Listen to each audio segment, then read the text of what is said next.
வாழ்க வையகம், வாழ்க வையகம், வாழ்க வளமுடன். குரு வாழ்க, குருவே துணை. வணக்கம், நான் முத்தம்மா.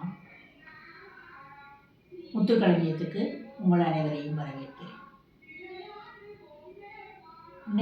இன்றைய பதிவில் நம்ம பேச போகிறது விதைக்கப்பட்ட வீரர்கள் மதிக்கப்படும் மாமனிதர்கள் அப்படிங்கிற தலைப்பில் கர்ம வீரர் காமராஜரை பற்றி கொஞ்சம் பேசுவோம். காமராஜர் நம்ம தமிழகம் நம்முடைய இந்தியாவுக்கு கொடுத்த ஒரு தவ புதல்வன்னு சொல்லணும். ஒரு அற்புதமான வரம் நமக்கு. அவர் தமிழ்நாட்டில் மதுரைக்கு பக்கத்தில் உள்ள இன்றைய விருதுநகர், அன்னைக்கு அந்த விருதுநகரில் விருதுப்பட்டி அப்படிம்பாங்க, சின்ன கிராமம், அதில் தான் அவர் பிறந்தார். அவருக்கு அவரோட அப்பா குமாரசாமி நாடார், அம்மா சிவகாமி அம்மாள். இவங்களுக்கு ஒரு சகோதரி உண்டு காமராஜருக்கு. இந்த சிவகாமி அம்மாளுக்கு கூட பிறந்தவங்க 2 தம்பி அவங்களே இருக்காங்க. இதில் காமராஜரை பிறந்து கொஞ்ச நாள்லேயே அவங்க அப்பா தவறிட்டாங்க. மகனும் அம்மா, மகன், அக்கா 3 பேரும் ஒன்றா வாழ்ந்துட்டு இருக்காங்க. அப்போ அவர் பக்கத்தில் பள்ளியில் சேர்ந்து அவர் படித்தார். 6ஆம் வகுப்பு வரைக்கும் தான் அவர் படித்தார். அதுக்கப்புறம் குடும்ப சூழ்நிலை காரணமாக படிக்க முடியாமல் வேலைக்கு போயாக வேண்டிய கட்டாயம் ஏற்பட்டது. அப்போது இந்த சிவகாமி அம்மாவோட இன்னொரு முதல் தம்பி நம்ம விருதுப்பட்டியிலேயே ஒரு ஜவுளி கடை வச்சுருந்தார். ஆனால் அதில் காமராஜரை வேலைக்கு சேர்த்து விட்டு அங்கே வேலை பார்த்துட்டு இருந்தார். அப்படி அவர் வேலை பார்த்துட்டு இருக்கும்போதே அரசியலில் ஒரு கவனம் போச்சு. அப்போ விடுதலை போராட்டம் ரொம்ப மும்முரமாக நடந்துக்கிட்டு இருக்கு. அப்போ அதில் அவரோட கவனம் போய் அவர் அதில் மெதுவாக கவனிக்க ஆரம்பித்தார். அதில் கலந்துக்கிட ஆரம்பித்தார். அவரோட 16வது வயசில் அவர் காங்கிரஸில் மெம்பர் ஆகி தீவிரமாக இதில் நடக்க ஆரம்பித்த உடனே மாமா எங்கேயுமே இருக்க வேண்டாம் அப்படின்னு சொல்லிட்டு இன்னொரு மாமா திருவனந்தபுரத்தில் மரக்கடை வச்சுருந்தார். அங்கே அனுப்பி விட்டாங்க. அவர் அங்கே இருந்தார். அங்கே இருக்கும்போதும் சும்மா இருக்காமல் இந்த வைக்கம் போர், இந்த போராட்டம்லாம் நடந்ததில்ல, பெரியார் தலைமையில் நடந்தது. அதில் எல்லாம் அவர் கலந்துக்கிட்டு அதில் பண்ண உடனே இவர் அங்கே போய் சும்மா இருக்கலை அப்படின்னு சொல்லிட்டு அவங்க அங்கேருந்து இங்கே அனுப்பி விட்டுருந்தாங்க. சொந்த ஊருக்கே வந்துட்டு இங்கே உள்ள போராட்டங்களில் இவர் கலந்துக்கிட ஆரம்பித்தார். இவர் கொஞ்சம் முன்னாலே நிற்காருன்னொடனே அரசாங்கத்தோட கவனம் இவங்க மேலே வந்துடும்ல. அதுப்போ விருதுநகரில் ஒரு குண்டு வெடிப்பு சம்பவம் நடந்தது. அதுக்கு இவர் தான் காரணம்னு சொல்லி இவரை பிடிச்சிட்டு போயிட்டாங்க போலீஸில். அதுக்கப்புறம் வக்கீல் திறமையாக வாதாடி இவரை அதுலேருந்து இவருக்கு சம்மந்தம் இல்லைன்னு சொல்லி நிரூபித்து இவரை வெளியே கொண்டு வந்தாங்க. ஆனால் அதுக்குள்ளே கொண்டு வர்றதுக்குள்ளேயே இவரோட சொத்துக்களில் வீடு தவிர மீதி எல்லாமே அதில் அந்த செலவுக்கே சரியாக போயிடுச்சு. ஆனாலும் இவருக்கு தேசப்பற்று விடலை. அது ரொம்ப ஈர்க்க ஆரம்பிச்சிட்டு அதிலேயே மும்முரமாக அவர் போக ஆரம்பித்து இந்திய அளவில் அவர் எல்லா தலைவர்களோடையும் தொடர்பு வச்சுக்கிட்டு நமக்கு இங்கே நடக்கிற காங்கிரஸ் மாநாடுகள் அது இது எல்லாத்துலேயும் அவர் கலந்துக்கிட ஆரம்பித்தார். அப்புறம் 1937லேயே அவர் எம்எல்ஏ ஆகிட்டார். நம்ம சுதந்திரம் அடைய முன்னாடியே அவர் எம்எல்ஏ ஆகிட்டார். ஆனாலும் அவங்க காங்கிரஸ், இந்த ஆங்கில அரசாங்கம் இவங்க மேலே கவனமாக வச்சு இவரை அப்பப்போ எல்லா பிரச்சனைகளையும் எடுத்து விட்டுக்கிட்டே இருந்தாங்க. ஆனால் இவர் தண்டி யாத்திரை மகாத்மா காந்தி நடத்தும் போது இங்கே தமிழ்நாட்டில் ராஜாஜி வேதாரண்யத்தில் உப்பு சத்தியாகிரகம் பண்ணார். இப்போ அதுலேயும் இவர் காமராஜர் ரொம்ப மும்முரமாக கலந்துக்கிட்டு அதில் வந்தோடனே அதுலேயும் அவரை பிடிச்சாங்க, சிறையில் போட்டாங்க. அதுக்கப்புறம் இன்னொரு இதில் வடநாட்டில் போய் நம்ம கல்கத்தாவில் ஒரு இதில் கலந்துக்கிட்டு வரும்போது சில தகவல்கள் காங்கிரஸ் இயக்கத்தில் முக்கிய தலைவர்களுக்கெல்லாம் சொல்லணும் அப்படின்னு உடனே இவர் அதில் காமராஜரையும் அரெஸ்ட் பண்ண சொல்லி உத்தரவு ஆனால் காமராஜர் வந்து அதில் சிக்காமல் மாறு வேஷத்தில் அங்கேயே தப்பி தமிழ்நாட்டுக்கு வந்துட்டு எல்லாரும் சொல்ல வேண்டிய தகவல்கள்லாம் சொல்லி முடிச்ச அப்புறம் எல்லாரும் சுற்றி இருந்தவங்க பூரா அவரை போய் சரண்டர் ஆக வேண்டாம், நீ இப்படி விட்டுருன்னு சொல்லும் போதும் கேட்காம அவங்க என்ன அரெஸ்ட் பண்ணணும்ட்டாங்க, நம்ம வந்து நம்ம காரியத்துக்காக ஒதுங்கிடுங்க, இனிமேல் போய் அரெஸ்ட் ஆகத்தான் செய்யணும் அப்படின்னு சொல்லிட்டு அவர் வந்து அவராக போய் இதில் வந்து சரண்டர் ஆகிட்டார். அதில் 2 வருஷம் அவர் உள்ள ஜெயிலில் இருந்தார். இப்படி இருக்கும்போது பார்த்தா விருதுநகர் நகர சபையில் அவரை வந்து தலைவராக தேர்ந்தெடுத்துட்டாங்க காமராஜரை. அப்போ இவர் சிறையில் இருக்கார். அப்போ இது எப்படி வரும்னு பார்த்தோன்னா அவர் விடுதலையாகி வந்த உடனே நேராக வந்து பதவி ஏற்றார் தலைவராக. பதவி ஏற்றுட்டு அடுத்த நாளே அந்த பதவியை ராஜினாமா பண்ணிட்டார். ஏன்னு கேட்டதுக்கு என்ன சொன்னாருன்னா, பதவி வந்து நம்மளை தேடி வரலாம், ஆனால் பதவிக்கு நம்ம நியாயம் செய்யணும், நம்ம என்ன பதவியில் இருக்கோமோ அதுக்கு நம்ம நியாயம் செய்யணும். அது இல்லாமல் பதவியில் நம்ம சும்மா ஒட்டிக்கிட்டு இருக்கக்கூடாது. எனக்கு இங்கேருந்து இந்த நகரமன்றத்துலேருந்து நகரசபை தலைவராக இருந்தாங்கன்னா அந்த நகரத்துக்கு நான் என்னென்ன செய்யணுமோ அதை செய்யணும். எனக்கு அதுக்கு முடியாது, நான் தேச சேவையில் இருக்கேன். அப்போ அந்த பதவி எனக்கு எதுக்கு, நான் அதில் ஒட்டிக்கிட்டு இருக்கக்கூடாது அப்படின்னு சொல்லிட்டு அதை வந்து அவர் கடைசி வரைக்கும் பின்பற்றினார். அதை வந்து ஒரு முன்னுதாரணமாக அவர் இருந்தார். அதை இன்றைய இளைஞர்கள் வந்து தலைவர்கள்ட்ட கற்றுக்கொள்ள வேண்டியதில் முக்கியமானது இவரோட இந்த பாடமாகும். நாம் வந்து எதுலேயும் நம்ம வந்து ஒட்டிக்கிட்டு இருக்கக்கூடாது, நம்ம சேவை செய்யதா இருந்தால் நம்ம அதை ஏற்றுக்கணும் அப்படிங்கிறத காமராஜர் வந்து உறுதியாக இருந்தார். அப்புறம் வந்து 1942 அந்த வெள்ளையனே வெளியேறு இயக்கத்திலையும் இவரை சிறையில் அடைச்சிட்டாங்க. இப்படியாக இருந்து அவர் சிறைக்கும் இதுக்குமாக தான் அவரோட வாழ்க்கை ஓடிக்கிட்டு இருந்தது. நிறைய வருடங்கள் அவர் சிறையில் இருந்திருக்காரு. விடுதலை போராட்டத்தில் தீவிரமாக முன்னால் நின்றிருக்காரு. அப்புறம் 37 அவர் வந்து எம்எல்ஏ ஆகி இதில் வரும்போது அது கொஞ்ச நாள் இருந்தார். அப்புறம் சுதந்திரம் அடைஞ்ச அப்புறம் பார்த்தோன்னா 2 வருஷம் 52லேருந்து 54 வரைக்கும் லோக்சபாவில் மெம்பராக இருந்தார், எம்பியாக இருந்தார் 2 வருஷம். 2 வருஷத்துக்கு அப்புறம் அவரை வந்து இங்கே தமிழ்நாடு முதலமைச்சர் ஆக்கிட்டாங்க. கிட்டத்தட்ட ஒரு 10 வருஷம் 63 வரைக்கும் அவர் முதலமைச்சராக தான் இருந்தார். முதலமைச்சராக இருந்தாருன்னா கட்சி தலைவராகவும் காங்கிரஸ் கட்சி தலைவராகவும் அவர் இருக்கார். முதலமைச்சராக இருக்கும்போதும் அவரோட முதலமைச்சர் பதவிக்கு போட்டி போட்டவங்க அவர் கூட யாருன்னா சுப்பிரமணியத்தை வந்து ராஜாஜிக்கும் காமராஜருக்கும் இடையில சில கருத்து வேறுபாடுகள் உண்டு. அதனால அவர் காமராஜருக்கு எதிர்த்தார், சுப்பிரமணியத்தை நிப்பாட்டினார். சுப்பிரமணியத்துக்கு ஆதரவாக நம்முடைய பழைய முதல்வர் பக்தவத்சலமும் இருந்தார். ஆனால் காமராஜர் ஜெயிச்சிட்டார். ஆனால் ஜெயிச்ச அப்புறம் அவரோட மந்திரி சபையில் வந்து சுப்பிரமணியத்துக்கும் பக்தவத்சலத்துக்கும் ஒரு மந்திரி ஆக்கினார். மந்திரி சபையில் இடம் கொடுத்தார். எதுவுமே இது வந்து தனிப்பட்ட விஷயம், அவங்கள்ட்ட திறமை இருக்குது, அந்த திறமையை வந்து நம்ம நாட்டுக்கு பயன்படுத்தணுங்கிறதுல அவர் ரொம்ப கருத்தாக கண்ணும் கருத்துமாக இருந்தார். அப்படிப்பட்டவங்களாவே தான் அவர் தேர்ந்தெடுத்து பதவியில் வச்சார். இவர் முதல்வராக இருக்கும்போது நம்ம தமிழ்நாட்டுக்கு நம்ம செஞ்சிருக்கிறது ஏகப்பட்டது. முக்கியமானது வந்து கல்வி. தமிழ்நாட்டோட கல்வி கண்ணை திறந்து வச்சது அவர் தான் சொல்லணும். ஏன்னா வந்து ரொம்ப தூரம் நடந்து போகணுன்னா பிள்ளைகளுக்கு கஷ்டம். அந்த காலத்தில் போக்குவரத்து வசதிகளும் ரொம்ப கம்மி தான். அதனால நடந்து போகிற தூரத்தில் இருக்கணும் அப்படிங்கும்போது ஒவ்வொரு 3 கிலோமீட்டருக்கும் ஒரு பள்ளிக்கூடம் இருக்கணும்னாரு. அதை கணக்கு பண்ணி ஒவ்வொரு 3 கிலோமீட்டருக்கும் ஒரு ஸ்கூலை ஆரம்பித்து ஒரு கிட்டத்தட்ட ஒரு 6000 ஸ்கூல் மூடி கிடந்த பள்ளிக்கூடங்களை திறந்தாங்க. அது போக 17,000 பள்ளிக்கூடம் வேறு புதுசாக ஆரம்பித்தாங்க. எல்லாம் ஆரம்பித்து அவர் கல்விக்கு வழிவகுத்தார். அப்போ அந்த நேரத்தில் பார்த்தா ஏன் பிள்ளைகள் ஸ்கூலுக்கு அதிகமாக வரமாட்டாங்க அப்படிங்கிறத கவனிக்கும்போது அவங்களுக்கு வீட்டில் வந்து கஷ்டம்.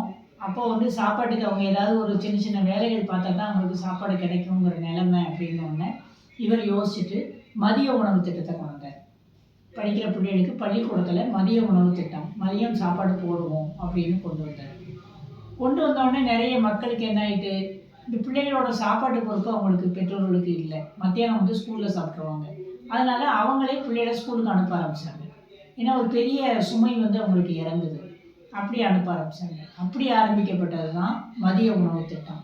அது காமராஜர் ரொம்ப யோசித்து இந்த ஏழை மக்களுக்கு என்னெல்லாம் இது பண்ணணும் அப்படிங்கிறத கவனித்து அதை கொண்டு வந்த திட்டம்.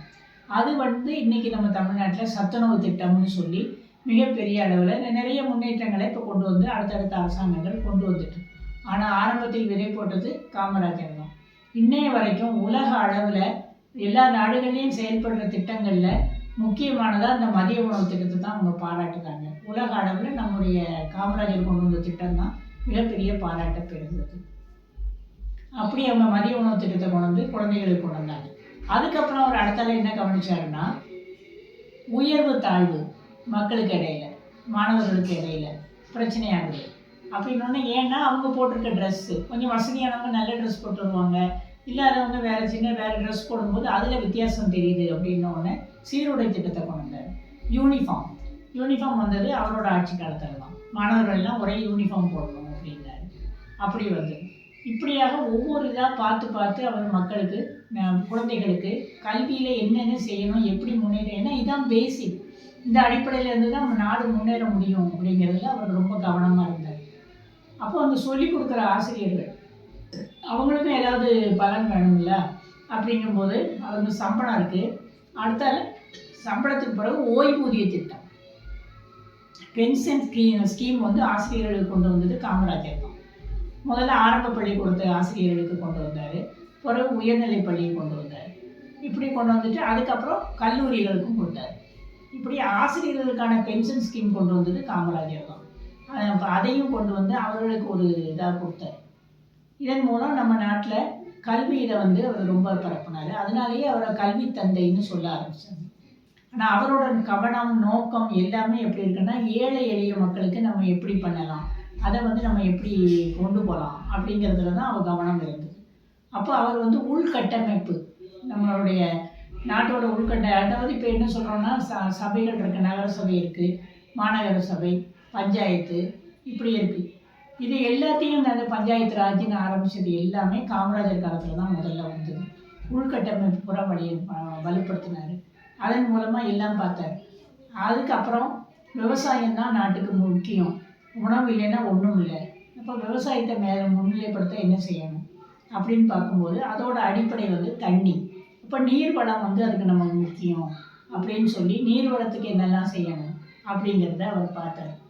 அதில் என்னென்னா, இந்த மேட்டூர் கால்வாய் திட்டம், பவானி அணை திட்டம், பிறகு வைகை அணை, அதுக்கப்புறம் காவேரி டெல்டா வடிகால் திட்டம், மணிமுத்தாறு, அமராவதி, சாத்தனூர், கிருஷ்ணகிரி, இப்படி இன்னும் வரிசையாக சொல்லிகிட்டே போகலாம். இப்படிப்பட்ட இடங்கள் எல்லாம் அணை கட்டி தண்ணீரை வந்து மழை நேரத்தில் இப்போ கிடைக்கிற தண்ணீரை வீணாக்காமல் அதில் தேக்கி வச்சு அதுக்கப்புறம் நம்ம விவசாயத்துக்கு பயன்படுத்துறதுக்கு ஒவ்வொரு இதுலேயும் காமராஜர் வந்து மும்முரமாக இருந்தார். அதே மாதிரி நாட்டோட முன்னேற்றத்துக்கு மக்களுக்கு வேலை வாய்ப்பு வேணும் அப்படிங்கிறதுல அவர் வந்து அதுலேயும் ரொம்ப கவனமாக இருந்தார்.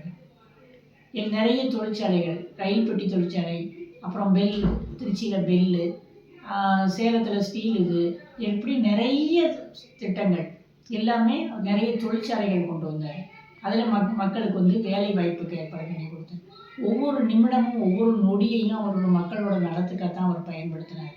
இன்றைக்கி நம்ம தமிழ்நாட்டில் இங்கே இருந்து சென்னையிலேருந்து கன்னியாகுமரி வரைக்கும் அந்த வரைக்கும் உள்ள அவரோட கால் அடிப்படாத இடமே கிடையாது. ஒவ்வொரு கிராமத்துக்கும் ஒவ்வொரு இதுக்கும் அவர் போயிடுவார். போய் பார்த்து அங்கே என்ன தேவைங்கிறத பார்ப்பார். நாட்டோட ஒரு நேரத்தில் இந்த வெள்ளம், புயல் இந்த மாதிரியெல்லாம் வரும்போது அவர் வந்து 60களில் வந்து ஒரு பெரிய அழிவு ஈசிஆரில் ஏற்பட்டது. நம்ம ராமேஸ்வரம் அதில் வந்து அவ்வளவு மழை பெஞ்சு கடல் பொங்கி வந்தாச்சு, வெள்ளம், அவ்வளோ வெள்ளம். இவர் அடுத்த நொடியே அங்கே போயிட்டார். போய் அந்த வெள்ளக்காட்டில் அந்த கயிறு அந்த கட்டியிருப்பாங்கள்ல, அந்த கயிறை பிடிச்சிக்கிட்டு ஒரு இடத்துலேருந்து அடுத்த இடத்துக்கு அந்த தண்ணிக்குள்ளேயே அவர் போய் அங்கங்கே என்னென்ன தேவை, என்னென்ன பண்ணணும் அப்படிங்கிறத அவர் மும்முரமாக அந்த இடத்துல ஸ்பாட்டில் களப்பணி ஏற்றினார். அதான் அறிஞர் அண்ணாதுரை சொன்னார் ஒரு தடவை, நம்ம முதலமைச்சர் எப்படின்னா அவர் எல்லா இடத்துக்கும் அவர் நேரடியாக போவார். அவங்க கோட்டையில் உட்காந்துக்கிட்டு உத்தரவு போட்டுக்கிட்டு இருக்க மாட்டார், நேரடியாக போவார். அவர் களத்தில் நிற்கிற வீரர், போர் வீரர். அதே மாதிரி அவர் இதெல்லாம் வந்து இயற்கையை கொடுக்கறது, கடவுள் கொடுக்க தண்டனை அப்படின்னு சொல்லிக்கிட்டு இருக்க ஒரு பூசாரியும் இல்லை, ஒரு சிறந்த வீரர், சிறந்த மனிதர்னு அண்ணாதுரை பாராட்டினார். ஒரு எதிர்கட்சி தலைவர் வாயாலேயே பாராட்டு பெறணும்னா அது எவ்வளோ பெரிய விஷயம். அந்த அளவுக்கு அவர் வந்து தொடர்ந்து பணியாற்றக்கூடியவர். மக்களோட நலத்தில் இருப்பார். ரொம்ப எளிமையானவர். ஆடம்பரத்தை விரும்ப மாட்டார். கடைசி வரைக்கும் வாடகை வீட்டில் தான் இருந்தார். இந்த தன்னை வச்சு தன் சொந்தக்காரங்க வந்து முதலமைச்சருக்கு சொந்தக்காரங்க அப்படின்னு சொல்லி யாரும் வந்து துஷ்பிரயோகம் பண்ணிடக்கூடாது அதிகாரத்தை அப்படிங்கிறதுல ரொம்ப கவனமாக இருப்பார். அவங்க அம்மா மட்டும்தான் இருக்காங்க. அம்மா சென்னைக்கு வந்தால் கூட ஒரு 2 நாளைக்கு மேலே வச்சுருக்க மாட்டார், ஊருக்கு அனுப்பி விட்டுருவார். ஏன்னா அம்மா பக்கம் வரேன்னு சொல்லிட்டு வந்துட்டு நம்மளை சொந்தக்காரன் அது இதுன்னு சொல்லி நம்மளை தேவையில்லாத பிரச்சனைகளில் மாட்டிடுவாங்கங்கிறதுல ரொம்ப கவனமாக இருப்பார். அதே மாதிரி அம்மாவுக்கு வந்து விருதுநகரில் வந்து இந்த பைப்பு போட்டாங்க வீட்டுகளுக்கெல்லாம். அப்போ அப்படி போடும்போது தண்ணியை வந்து அந்த அம்மாவுக்கு ஒரு பைப் போட்டு கொடுத்துட்டாங்க வீட்டுக்கு. இது காமராஜருக்கு தெரிஞ்ச உடனே நம்ம வரிசை இல்லை, இது நம்ம முறை இல்லாமல் முதல்வர் வீடுன்னு சொல்லி போட்டிருக்காங்க அப்படின்னு சொல்லி முதல்ல அதை டிஸ்கனெக்ட் பண்ணிட்டார். வேண்டாம், அது வந்து இது வந்து சரி கிடையாது, எல்லாமே முறைப்படி நடக்கணும் அப்படின்னு அவர் சொல்லிட்டார். அதனால் அம்மாவுக்கு குடும்பத்துக்கு அப்படின்னு சொல்லிலாம் அவர் சிறப்பாக எதுவுமே செய்தது கிடையாது. நாட்டு மக்கள் தான் அவருக்கு முக்கியம். அதே மாதிரி சாப்பிட்டோம் அப்படின்னா சாப்பிட்ற இடத்துல வந்து வேறு யாரையும் அவர் சாப்பிட கூப்பிட மாட்டாராம். அவர் பாட்டுக்கு அவர் மட்டும்தான் சாப்பிடுவாராம். இதை ஒரு தடவை நம்முடைய பத்திரிகாசிரியர் ஷோவை பார்த்துட்டு, என்ன நீங்கள் ஒருத்தரையும் சாப்பிட கூப்பிட மாட்டீங்களா அப்படின்னு கேட்டிருக்காரு. உடனே காமராஜர் சொன்னாராம், இது வந்து என்னோட பணத்தில் நான் சாப்பிடல, என்னோட பணத்தில் சாப்பிட்டா நான் கூப்பிடலாம். எனக்கு வந்து கட்சி தான் சோறு போடுது. கட்சி வந்து எனக்கும் என்னோட உதவியாளருக்கு மட்டும்தான் அவங்க சாப்பாட்டுக்கு பணம் கொடுக்காங்க. இப்போ அந்த பணத்தில் நான் வந்து வேறு யாரையும் நான் இப்படி சாப்பிட கூப்பிட முடியும், அது சரியில்லைல்ல, கட்சி பணத்தை வீணாக்கக்கூடாது அப்படின்னு சொன்னார். அப்படிப்பட்ட ஒரு நேர்மையாளர் அவர். அதே மாதிரி எதுக்குமே நம்ம வந்து நம்ம இளைஞர்களை நல்லா முன்னால் கொண்டு வரணும் வைக்கணுங்கிறதுலேயே ரொம்ப கவனமாக இருப்பார். 62, 63 அந்த டைமில் கொஞ்சம் கட்சி வந்து பலம் இழந்துக்கிட்டு இருக்கு அப்படிங்கிறது காமராஜருக்கு தோன்றியது. இப்போ உடனே அவர் என்ன சொன்னார், நம்ம வந்து பெரியவர்கள் அவங்க வந்து நம்ம பதவியை விட்டு விலகிடணும், இளைஞர்களை பதவி கொண்டு வரணும், நாம் வந்து கட்சி பணியாற்றணும் அப்படின்னு ஒரு ஸ்கீமை கொண்டு வந்தார், திட்டத்தை. அது வந்து கே பிளான் அப்படின்னு சொல்லி ரொம்ப புகழ் பெற்றது. அது வந்து நேருஜியும் ஏற்றுக்கிட்டு அவர் வந்து நிறைய பேர் அதில் வந்து பதவியிலேருந்து விலகி இளைஞர்கள் வந்தாங்க, மற்றவங்கள்லாம் கட்சி பணியாற்றினாங்க. இப்போ அந்த டைமில் இவர் வந்து இந்திய காங்கிரஸோட தலைவராக தேர்ந்தெடுக்கப்பட்டார் 63. 63 அவர் இந்திய தேசிய காங்கிரஸ் தலைவராக பொறுப்பேற்றார். இப்போ இந்த நேரத்தில் வந்து அவர் பதவியேற்று கொஞ்ச நாளில் நேருஜி வந்து திடீர்னு இறந்து போயிட்டார். அவர் இறந்து போனோடனே, ஏன்னா அவர் வந்து நாடு சுதந்திரம் அடைஞ்சிலேருந்து அவர் தான் பிரதமராக இருக்கார். ஒரு பெரிய வெற்றிடம், அதை எப்படி பேலன்ஸ் பண்ணுறது, எப்படி சரி பண்ணுறதுங்கிறது ஒரு பெரிய பிரச்சனையாக இருந்தது. திக்கு முக்காடி போனாங்க எல்லாரும். அந்த நேரத்தில் காங்கிரஸ் தலைவராக இருந்த காமராஜர் வந்து ஸ்டெடியாக இருந்து அடுத்த பிரதமராக அவரே தேர்ந்தெடுத்தார். லால் பகதூர் சாஸ்திரியை பிரதமராக்கினார். ஆனால் அதுவும் ஒரே வருஷத்தில் அவரும் திடீர்னு இறந்து போயிருந்தோன்னே திரும்பவும் ஒரு நாட்டுக்கு ஒரு பெரிய திக்குமுக்காடல் ஏற்பட்டது. அப்போவும் அவர் வந்து இந்திரா காந்தியை பிரதமராக்கி அந்த இடத்தையும் அந்த நேரத்தில் அந்த நாட்டை வந்து கட்சியை வந்து அவர் வந்து ஒரு ஸ்டெடியாக்கினார். இதனால வந்து என்னாச்சுன்னா இவரை கிங் மேக்கர் அப்படின்னு எல்லாரும், நாட்டு மக்கள், நாட்டு தலைவர்கள், உலக தலைவர்கள் எல்லாருமே பாராட்டினாங்க. ஏன்னா எந்த பிரச்சனையும் அந்த இடத்துல வந்து கஷ்டப்படாமல் திகைச்சு நிற்காமல் அதை வந்து தாண்டி போகிறதும், அதோட தன்னுடைய கட்சியையும் நாட்டையும் கொண்டு போகிறதும் ரொம்ப முக்கியம். அத்தகைய திறன் படைச்ச தலைவர் அப்படின்னு காமராஜரை ரொம்ப பாராட்டினாங்க. இப்படி வந்து அவர் வந்து பெரிய கிங் மேக்கருங்கிற புகழில் இருந்தார். இதே நேரத்தில் இந்திரா காந்திக்கும் காமராஜருக்கும் ஒரு சில முரண்பாடுகள் ஏற்படும்போது அவர் இந்திரா காந்தியினுடைய நடவடிக்கைகளை காமராஜர் எதிர்த்தார். அதில் 2 பேருக்கு இடையில் பிரச்சனை வந்ததில் காங்கிரஸ் கட்சி 2ஆக உடைஞ்சிது. உடையும் போது இவர் வந்து ஸ்தாபன காங்கிரஸ் அப்படிங்கிறதுக்கு தலைவராக காமராஜர் வந்தார். அதன் பிறகு அவர் வந்து இருக்கும்போது பிறகு பார்த்தா அது வந்து அந்த இதில் எலெக்ஷனில் வந்து ஒரு எலெக்ஷனில் காமராஜர் தோற்று போனார். அவர் விருதுநகர் தொகுதியிலேயே, அவருடைய சொந்த நகரத்திலேயே அவர் தோற்றுட்டார். சீனிவாசன் அப்படிங்கிற ஒருத்தர், அவர் வந்து டிஎம்கேக்காரர். தோற்ற உடனே ஒரு 1000 சுற்றம் ஓட்டில் தோற்றுட்டார். உடனே எல்லாரும் திமுக காரங்கள்லாம் சொன்னாங்க, படிக்காத காமராஜர் படித்த சீனிவாசன்கிட்ட தோற்று போயிட்டாரு அப்படின்னு சொல்லி போஸ்டர் அடித்து எல்லா இடமும் ஓட்டினாங்க. இது பெரியாருக்கு ரொம்ப கோபமாயிட்டு உடனே அவர் வந்து பதிலுக்கு ஒரு அறிக்கை வெளியிட்டார். படிக்காத காமராஜர் கட்டிய பள்ளிக்கூடத்தில் படித்த சீனிவாசன் வெற்றி பெற்றார் அப்படின்னு ஒரு ஒரே போட்டார். நீ படிக்கிறதுக்கே காமராஜர் தான் காரணம் அப்படிங்கிற மாதிரி அவர் சொன்னார். ஆனால் அதையும் காமராஜர் பொருட்படுத்தலை. அப்புறம் அடுத்த நின்று அவர் ஜெயிச்சார். ஆனால் அவர் இறக்கும் வரை அவர் அவரோட கொள்கையிலேருந்து மாறலை. நம்ம எதுக்கும் பதவிக்காக, ஏன்னா இந்திரா காந்தியோட ஏற்பட்ட பிரச்சனையில் அவர் கொஞ்சம் அட்ஜஸ்ட் பண்ணியிருந்தாருன்னா அவர் பொறுப்பில் இருந்திருப்பார், பதவியிலேயே இருந்திருப்பார். ஆனால் அவர் கொள்கையை தான் முக்கியமாக வச்சார். கொள்கையை எந்த காரணத்துக்காகவும் அவர் கைவிட மாட்டார். அதுவும் பதவிக்காக அப்படின்னு வரும்போது அதில் அவர் விட மாட்டார். அது அது நம்ம எல்லாருமே தெரிஞ்சுக்கிட வேண்டிய, பின்பற்ற வேண்டிய முக்கியமான கொள்கையாகும். அவரோட அரசியல் குரு தீரர் சத்தியமூர்த்தி. அவரோட சொற்பொழிவையும் அதையும் கேட்டு தான் அவர் வளர்ந்தார்.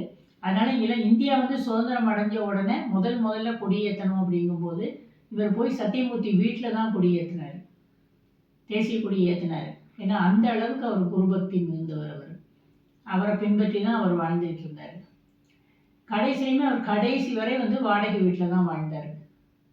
அவரை அவர் இறக்கும்போது அவரோட இதுன்னு பார்த்தோம்னா ஒரு 4 வேட்டி 4 சட்டை, ஒரு 130 ரூபா, இவ்வளவுதான் அவரோட கையிருப்பு. வேற எதுவுமே கிடையாது. மிகவும் எளிமையாக வாழ்ந்தவர்.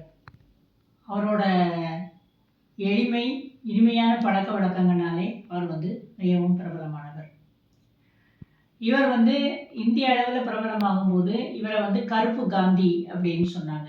ஏன்னா அவர் காந்தியோட மறு உருவம் அப்படிங்கிற இதில். கர்ம வீரருங்கிறது எடுத்த காரியத்தை முடிக்கிறதுனால அவரை கர்ம வீரர்னு சொன்னோம். அப்புறம் படிக்காத மேதை, அதிகமாக படிக்கலை, ஆனால் இன்றைக்கி என்னென்ன தேவை, இன்றைக்கி என்னென்ன திட்டங்கள் தேவைங்கிறது அவருக்கு தெரியும் அப்படின்னு படிக்காத மேதைன்னு சொன்னோம். இப்படியாக அவர் எல்லா அளவுலையும் பெயர் பெற்றிருந்தார். பெருந்தலைவர், தலைவர்களில் பெரியவர் அப்படிங்கிற அர்த்தத்தில் அவர் சொன்னோம். ஆனால் இவ்வளவு புகழ் பெற்ற அவர் வாழ்கிற காலத்தில் அவருக்கு சரியான மதிப்பு கிடைத்ததாங்கிறது எனக்கு சரியான உண்மையான ஒரு திருப்தி இல்லாத விஷயம் அது. அப்புறம் அவரோட மறைவுக்கு பிறகு அவருக்கு பாரத ரத்னா விருது வழங்கினாங்க. இவர் 1903 ஜூலை 15 பிறந்தார். காந்தியின் மறுவுருவமாக அவரோட கொள்கைகளை பின்பற்றி வாழ்ந்ததுனாலேயோ என்னமோ தெரியாது, காந்தியினோட பிறந்த தினமான அக்டோபர் 2, 1975 ஒரு ஹார்ட் அட்டாக்ல அவர் மறைஞ்சார். அதுக்கு பிறகு அவரோட நினைவுல அரசு மரியாதையோடு அவருக்கு அடக்கங்கள் நடந்தது. அப்புறம் அவரோட ஞாபகமாக நம்ம ஏர்போர்ட்டுக்கு, அவருக்கு பல்கலைக்கழகத்துக்கு எல்லாத்துக்குமே அவரோட பெயரை சூட்டி நம்ம அவரை நினைவை போற்றிக்கிட்டு இருக்கோம். ஆனால் அந்த நினைவுகளை நம்ம இதன் மூலமாக போற்றுறது மட்டும் இல்லாமல் நம்ம அவருடைய வாழ்க்கையைப்படி நம்ம ஃபாலோ பண்ணி நம்ம ஓரளவுக்கு இந்த மாதிரி ஒரு ஊழல் இல்லாத அரசு, ஊழல் இல்லாத பொது வாழ்க்கையை நம்ம கொண்டு வரணும், காமராஜரை பின்பற்றி நம்ம வாழணும் அப்படின்னு சொல்லி கேட்டுக்கிட்டேன். அது போக சிலையிலேயே நம்ம நிறைய விஷயங்களை தெரிஞ்சுக்கலாம். சிலையெல்லாம் பார்த்தீங்கன்னா ஒவ்வொரு சிலை ஒவ்வொரு மாதிரி இருக்கும். ஆனால் காமராஜர் சிலையை பாருங்கள், நெடுமையாக அவர் வளர்ந்த உருவத்தில் நின்றுட்டு இருப்பார். அவருக்கு பக்கத்தில் ஒரு கையை பிடிச்சிக்கிட்டு ஒரு பையனும் ஒரு பெண் பிள்ளையும் நிற்கிற மாதிரி இருக்கும். அதாவது கல்வி கண் திறந்தவர் அப்படிங்கிறத பிள்ளைகளை படிப்புக்கு அழைச்சிட்டு போனதுனால அவரோட இது அந்த மாதிரி சிலைகள் நிறைய இருக்கும். சிலையை பார்த்தே அவருடைய வாழ்க்கையை நம்ம தெரிஞ்சுக்கலாங்கிற மாதிரி இருக்கும். இதை நாமளும் பின்பற்றி நடந்து நல்லபடியாக வாழணும், நம்ம நல்ல ஒரு பொது வாழ்க்கைக்கு நம்ம கொண்டு வரணும் அப்படின்னு கேட்டுக்கிட்டு இந்த உரையை நிறைவு செய்து கொள்கிறேன். நன்றி, வணக்கம், வாழ்க வளம்.